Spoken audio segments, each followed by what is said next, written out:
Alors aujourd'hui, nous avons le plaisir de recevoir William Robin, qui est directeur de l'association Sine Qua Non, et c'est aussi, on va le dire, lui qui est la cheville ouvrière du festival Hisser l'étoile avec toute son équipe.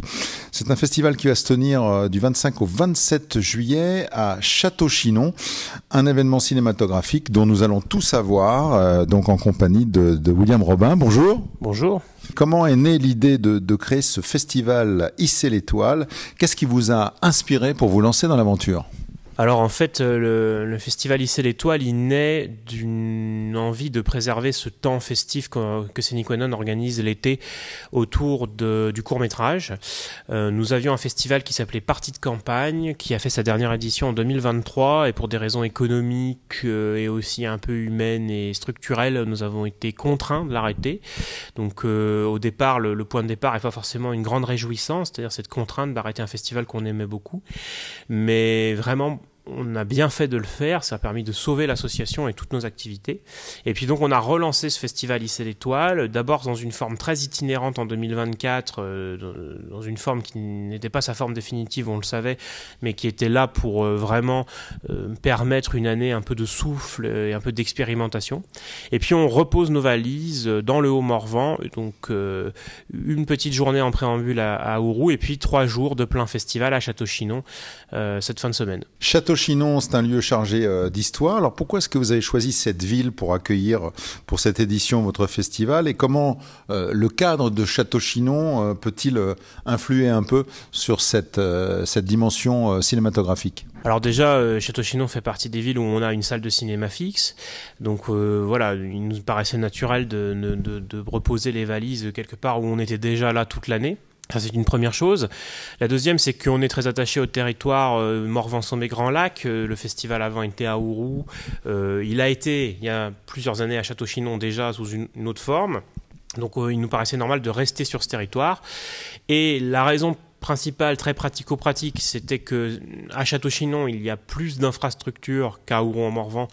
Donc ça nous permettait, pour cette année-là, et même de manière un peu plus pérenne, de pouvoir profiter d'infrastructures préexistantes et de ne pas avoir à fabriquer, concevoir, payer les infrastructures elles-mêmes. Donc là, on a un auditorium, par exemple, qui servira de salle de projection. On a l'espace François Mitterrand avec le théâtre en pierre. Voilà, on a le cinéma qui est là, évidemment, qui est une grande salle. Donc voilà, ça c'est les raisons un peu pratiques. Ensuite, on pense que Château-Chinon, c'est, comme vous l'avez dit, une ville chargée d'histoire. C'est une ville qui aujourd'hui est dans une position plus ou moins compliquée, socialement, économiquement, comme d'autres, mais c'est vrai que reste la capitale du Morvan. Et pour nous, c'est important d'essayer de participer à la vie de cette ville, en partenariat avec la mairie, avec la communauté de communes, et de s'inscrire complètement dans cette démarche, voilà, de ville d'art et d'histoire et de culture, comme ça l'a été pendant de nombreuses années. Nous, on pense que c'est une ville qui a un beau potentiel, et on aimerait pouvoir profiter de ce potentiel, en fait. Alors c'est un festival qui se distingue par sa programmation en plein air. Quels sont les défis logistiques et artistiques auxquels vous êtes confrontés? Alors, on a 2 soirées effectivement de plein air. Donc la difficulté logistique, c'est que déjà il y a la météo qu'il faut pouvoir anticiper. Donc tout ça, c'est un travail de savoir si est-ce qu'on va avoir des lieux de repli, etc.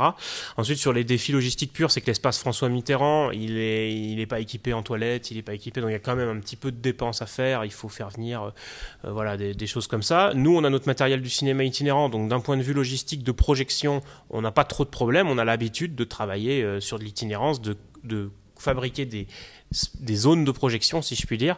Donc ça, c'est pas trop un problème. Ceci étant, l'amphithéâtre en pierre, on n'a jamais projeté là-bas, donc on a très hâte de pouvoir le faire cette fin de semaine. Et puis ensuite, la logistique du festival sur place, c'est quand même d'être assez nombreux entre bénévoles et salariés pour pouvoir accueillir les spectateurs correctement, pour pouvoir faire vivre un festival comme il doit vivre, qu'on sente que dans la ville il y a un festival. Donc voilà, il y a eu un gros travail de com, un gros travail un petit peu de fléchage, de décoration, de choses comme ça que vous pourrez voir au moment du festival.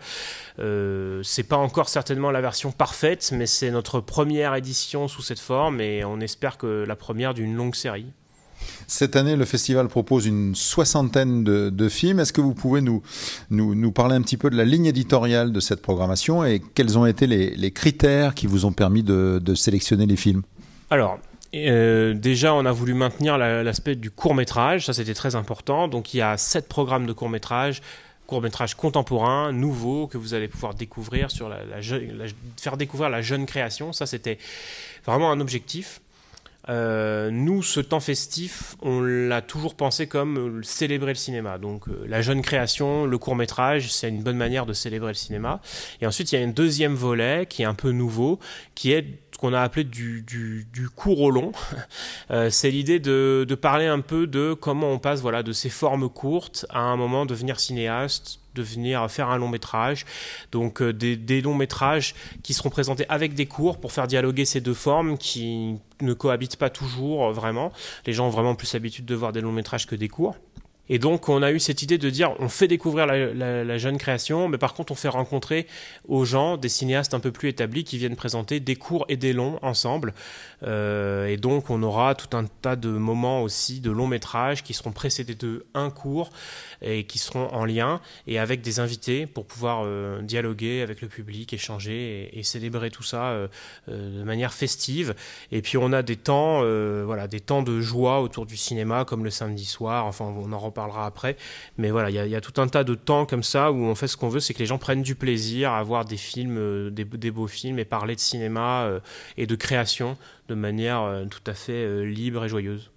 Justement, quels sont les moments forts de cette édition 2025 que vous aimeriez mettre en lumière ? Alors voilà, au-delà des 7 programmes de cours qui feront l'objet d'ailleurs d'un coup de cœur du public sur lesquels les gens pourront voter, etc. pour leur coup de cœur, il y a des moments forts. Alors déjà l'ouverture et la clôture. Alors l'ouverture vendredi soir, Météore de Hubert Charuel et Claude Lepape en présence de Hubert Charuel. Donc c'est son second long métrage qui sera précédé d'un court métrage qu'on a déjà beaucoup passé. Donc Hubert Charuel, c'est le réalisateur de Petit Paysan. Nos spectateurs et spectatrices le connaissent bien puisque Petit Paysan fait beaucoup d'entrées chez nous. C'est un film qui a fait beaucoup d'entrées dans tous les milieux ruraux. Ces courts-métrages, on les a beaucoup accompagnés à Senequanon dans nos festivals précédents. Donc de ce point de vue-là, je pense que nos publics le connaissent bien. Donc on est très heureux de l'accueillir en ouverture. Et puis en clôture, quelqu'un que tout le monde connaît ici dans le Morvan, Raphaël Thierry, qui viendra présenter un court-métrage dont il a le premier rôle et un long-métrage dont il a le second rôle, qui est La Danse des renards, de Valérie Carnoy, par ailleurs cinéaste qu'on avait déjà invité à partie de campagne. Et en fait, c'était un film qui était à Cannes et c'est un très beau second rôle pour Raphaël et on est très heureux de l'avoir. Et puis pour relancer cette édition, on pensait que c'était important d'avoir Raphaël qui est peut-être notre invité numéro 1 historique chez Senequanon puisqu'il est le local de l'étape. Donc voilà, on est très heureux de ces 2 temps très très forts. Maintenant, il y a quelques autres temps que je voudrais rapidement mettre en avant. Déjà 2 autres rencontres autour de La Couleuvre Noire de Aurélien Verne-Lermusio, qui est un cinéaste qu'on a beaucoup accompagné à partie de campagne avant avec ses courts-métrages, mais également avec son premier long-métrage dans nos salles. C'est un cinéaste très exigeant, Aurélien. Il nous propose un film très beau, La Couleuvre Noire, assez radical dans son art. C'est vraiment un jusqu'au-boutiste. Et on est très heureux de l'accueillir. Son film a fait la clôture de la CID à Cannes cette année. Et on est très heureux de pouvoir avoir cette projection maintenant. La deuxième rencontre, c'est My Stolen Planet. Ça sera le dimanche après-midi. Alors ça, ce moment de rencontre, c'est un film qui est sorti déjà au mois de juin. C'est un documentaire qui est sorti de manière un peu confidentielle. Ce documentaire retrace plus ou moins l'histoire de la lutte des femmes en Iran et sera précédé d'un court-métrage qui s'appelle Paris-Téhéran, réalisé par Daniel Barami, qui sera présent. C'est un jeune franco-iranien qui raconte l'histoire qu'il a, le lien qu'il a avec sa mère, qui elle est retournée en Iran alors que lui est resté à Paris, et qui parle aussi de ces questions des femmes, de la place des femmes en Iran dans le monde contemporain. Et donc il connaît très bien le sujet, il connaît aussi très bien le film My Stolen Planet, donc il pourra présenter regarder les deux films, son film et le long métrage. Et il y aura Lilou Parente, distributrice du film My Stolen Planet, d'une nouvelle société de distribution qui s'appelle Contre-jour, qu'on a invité, qui pourra aussi très bien parler du long métrage. C'est eux qui ont défendu le film, qui sont allés le chercher, qui l'ont sorti en France. Donc on est très heureux de les accueillir tous les deux. Je pense que ça va être deux très beaux moments, vraiment importants, je crois, ce film My Stolen Planet. On a voulu avoir comme ça quelques temps qui soient un peu plus politiques, My Stolen Planet évidemment. Et puis enfin, je terminerai avec un moment qui me paraît important, qui est le film Put Your Soul on Your Hand and Walk, qui est le film palestinien, qui passera le samedi après-midi, dont la protagoniste principale qui a tourné les rushs, qui n'est pas la réalisatrice, mais qui est la journaliste palestinienne, a été assassinée un petit peu avant le festival de Cannes. Le film était à Cannes, c'est une avant-première également.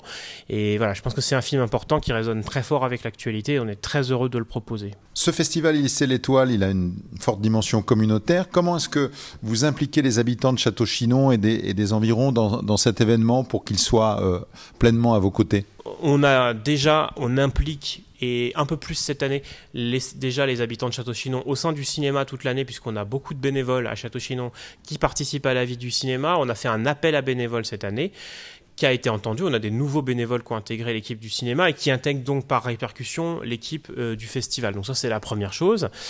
Je pense qu'il y aura un travail de fond à refaire avec tout le tissu associatif local et tous les gens, tous les habitants de Château-Chinon au fil des années, si le festival tend à se pérenniser ici, ce qu'on espère.